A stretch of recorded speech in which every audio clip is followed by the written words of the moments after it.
Mummy जी, आपसे कितनी बार कहा है कि सुबह सुबह मेरा मूड मत खराब किया करो। आज मेरे ऑफिस में पार्टी है और आप सुबह सुबह फालतू की बातें लेकर बैठ गई। पहले ही ऑफिस के काम की कितनी टेंशन रहती है और आपका रोज़ रोज़ का यह ड्रामा शुरू हो जाता है। अब मैं और बर्दाश्त नहीं कर सकती। आने दीजिए अमित को। आज मैं शाम को उससे बात करूँगी। अब मैं और आप लोगों के साथ नहीं रह सकती। कम से कम अलग रहूंगी तो फालतू की बातें तो नहीं सुननी पड़ेंगी।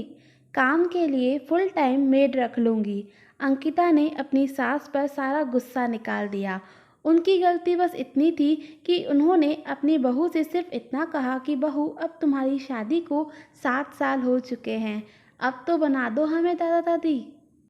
हमारा भी मन करता है कि कोई हमें दादा दादी बोले और हम उसके साथ सारा दिन खेलते रहें, लेकिन अंकिता को अपनी सास की यह बात बिल्कुल भी पसंद नहीं आई और उसने उन्हें इतना कुछ सुना दिया। अपनी बहू की बातें सुनने के बाद सुशीला जी बोली कि बेटा, मुझे माफ़ कर दो, आज के बाद मैं तुमसे इस बारे में कोई बात नहीं करूँगी। यह तुम्हारा निजी फैसला है, बस मन में आया तो मैंने बोल दिया। आगे से मैं ध्यान रखूँगी। तुम लोगों को घर छोड़कर जाने की कोई ज़रूरत नहीं है और यह सब अमित से मत कहना। वह बेचारा शाम को थका हुआ घर आता है ऑफिस से और मैं नहीं चाहती कि मेरी वजह से उसे कोई टेंशन हो। उसे कोई टेंशन मत देना, तुम खाओ पियो मस्त रहो। अंकिता ने इस बात का जवाब देते हुए कहा, आपका क्या मतलब है मम्मी जी कि अमित की चिंता सिर्फ आपको ही है और मैं उसे हमेशा टेंशन देती रहती हूँ। घर का कोई काम तो आपसे ठीक से होता नहीं और दूसरों को सिखाने चली हैं। जब भी मैं ऑफिस से आती हूँ घर, तब भी सारा किचन फैला हुआ होता है और कुछ भी उल्टा सीधा बनाकर आप रख देती हैं। और अगर ऐसे में बच्चा हो गया तो उसका ध्यान क्या आप रखेंगी? सुशीला जी बोली कि हाँ, क्यों नहीं, मैंने 3-3 बच्चे पाले हैं। यहाँ तक कि मेरी छोटी बहन भी कम उम्र में ही विधवा हो गई थी, तो उसके भी दोनों बच्चों को मैंने ही पाला है, तो क्या मैं अपने पोते पोतियों को नहीं पाल सकती? और जहाँ तक रसोई घर की बात है, तो मुझे रसोई की कुछ मशीनें चलानी नहीं आती, तो वह काम मैं हाथ से कर लेती हूँ, इसीलिए थोड़ा सा फैल जाता है। मम्मी जी, आप मुझसे बहस तो कीजिए ही मत। अब मैं ऑफिस जाऊँ या नहीं? मैले कपड़े मशीन में हैं, उन्हें धो के सुखा देना और बाकी घर के काम तो आपको पता ही हैं जो भी करने हैं। अंकिता ने अपनी सास सुशीला जी को गुस्से में बोला। ठीक है बेटा, मैं सब कर लूँगी, तुम आराम से ऑफिस जाओ, सुशीला जी ने जवाब दिया। इन दोनों की सारी बातें सुशीला जी के पति दरवाजे के पीछे खड़े होकर सुन रहे थे। सुशीला जी अपने पति से आंखें चुराते हुए कमरे में आई और बिस्तर ठीक करने का दिखावा करने लगी, लेकिन उनके पति गुस्से में लग रहे थे। उन्होंने गुस्से में सुशीला जी से पूछा कि मेरी तरफ देखो, तुम तो कहती थी कि बहू मुझसे कोई काम नहीं करवाती है, मैं खुद ही अपनी मर्जी से सारा काम करती हूँ ताकि बुढ़ापे में हाथ पैर चलते रहें। रोज़ तुम बीपी की, पैर दर्द की दवाई खाती हो और अब मुझे समझ में आ रहा है कि तुम क्यों इतनी जल्दी जल्दी काम करती हो, ताकि बहू के आने से पहले ही सारा काम खत्म हो जाए और वह तुम्हें कुछ बोले नहीं। तुम हमेशा से मुझसे झूठ बोलती रही कि बहू तो बच्चा चाहती है, लेकिन मैंने ही उसे मना किया है कि अगर इतनी जल्दी बच्चा हो गया तो तुम भी मेरी तरह घर गृहस्थी में पड़ जाओगी, जीवन में कुछ भी नहीं कर पाओगी। लेकिन सच तो यह है कि बहू कभी बच्चा चाहती ही नहीं थी। तुम हमेशा से सारी बातें मुझसे छिपाती रही और मैंने तुमसे कितनी बार कहा कि चलो कहीं बाहर घूमने चलते हैं, लेकिन तुम हमेशा मना कर देती थी कि बहू मेरे बिना कैसे घर संभालेगी, उसे घर पर मेरे बिना अच्छा नहीं लगता। वह तो ऑफिस से आते ही पूछती है कि मम्मी जी कहाँ हैं, मम्मी जी कहाँ हैं। लेकिन सच तो यह है कि उसे आते ही घर पर एक नौकरानी चाहिए उसकी सेवा के लिए, और अगर कोई काम तुमसे गलत हो जाए तो मालकिन की तरह तुम पर रौब झाड़ती है। तुम उसे कुछ बोलती क्यों नहीं हो? अपने पति की यह सारी बातें सुनकर सुशीला जी की आंखों में आंसू आ गए और वह बोली कि मैं नहीं चाहती थी कि घर में कोई लड़ाई झगड़ा हो।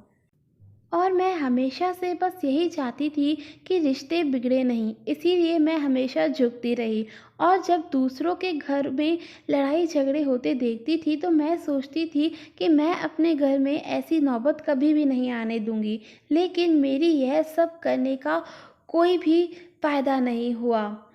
मैंने तो बहू को हर तरह से समझा कर देख लिया, प्यार से भी और छुप कर भी देख लिया, लेकिन वह किसी भी हाल में समझने को तैयार ही नहीं है। उसे पता ही नहीं है कि बड़ों की इज्जत कैसे करनी है और किससे क्या बोलना है और क्या नहीं। मैं बस इतना कुछ इसीलिए सहती रही ताकि हमारा बेटा हमसे दूर ना हो। वह शाम को थका हुआ घर पर आता है तो उसके सिर पर हाथ फेरकर मेरे दिल को जो सुकून मिलता है वह मैं गंवाना नहीं चाहती थी।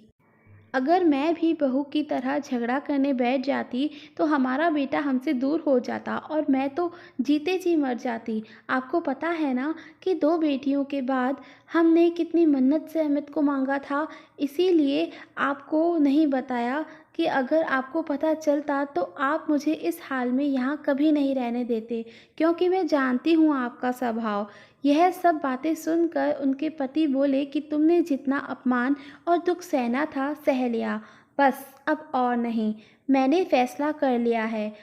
अगली सुबह अंकिता मम्मी जी कहाँ पर हैं आप, यह बोलकर पूरे घर में चिल्ला रही थी। और सुशीला जी सुंदर सी साड़ी पहन के माथे पर बिंदी लगाकर कमरे से बाहर आई तो अंकिता बोली, आपको क्या हो गया है मम्मी जी, इस उम्र में यह सब क्या है। इतना सज धज कर आप कहाँ जा रही हैं और आज आपने घर का कोई काम भी नहीं किया। आपको पता है ना कि मुझे ऑफिस जाना है। जल्दी से मेरा नाश्ता बना दो। आज से खाना तुम बनाओ या फिर कोई नौकरानी रखो, मुझे कोई मतलब नहीं है।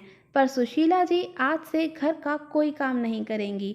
पीछे से गरजती हुई आवाज़ में सुशीला जी के पति बोले। अपने ससुर जी के मुंह से ये शब्द सुनकर अंकिता के मुंह में दही जम गई। और हाँ, मैं और सुशीला जी 1 महीने के लिए बाहर घूमने जा रहे हैं। आने के बाद खबरदार जो सुशीला जी को कोई ऑर्डर दिया या फिर उनका अपमान किया तो अपने लिए दूसरे घर का इंतज़ाम कर लेना। यह घर भले ही हमने तुमसे पूछकर तुम्हारे हिसाब से बनवाया हो, लेकिन इसका मतलब यह नहीं है कि इस पर मेरा और सुशीला जी का कोई हक नहीं है। यह मत भूलना कि यह घर अभी भी हम दोनों के नाम पर ही है। यह सारी बातें सुनकर अमित कमरे से बाहर आया तो उसने अपने माता पिता से माफ़ी मांगी। मम्मी पापा मुझे माफ़ कर दीजिए, मुझे पता नहीं था कि घर में ये सब चल रहा है और ना ही मैंने कभी ध्यान दिया। आप लोग आराम से घूमने जाइए और मम्मी की फेवरेट जगह केरला ज़रूर जाना। अमित अपनी माँ के गले लग गया। इन सब के बाद अंकिता किसी से नज़रें नहीं मिला पा रही थी। दोस्तों, कहानी अंत तक सुनने के लिए बहुत बहुत धन्यवाद। आपको ये कहानी कैसी लगी अपनी राय ज़रूर देना और साथ ही साथ चैनल को सब्सक्राइब, वीडियो को लाइक और शेयर भी कर देना। Thank you for watching.